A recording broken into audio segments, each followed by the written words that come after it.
सजनवा संगे पूजनवा हम करब। ए मैया दीहा सुनर सजनवा संगे पूजनवा हम करब।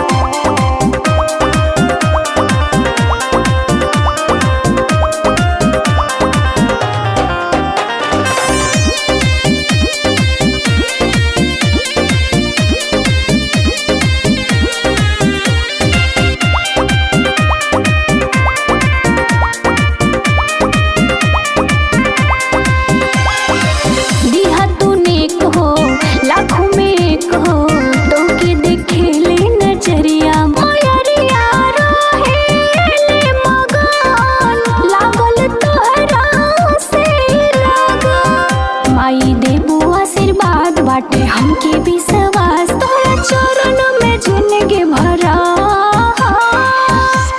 ए मैया दीहा सुनर सजनवा संगे पूजनवा हम करब। ए मैया दीहा सुनर सजनवा संगे पूजनवा हम करब।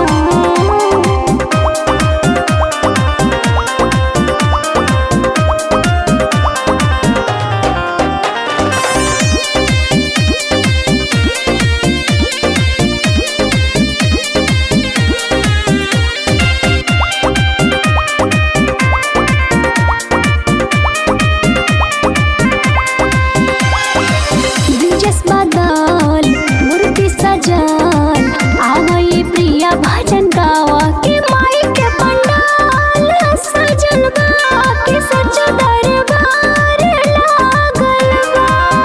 शाही प्रमुख के साथ रहे हाथवा में हाथ, माई हर साल कलसा हम राखा।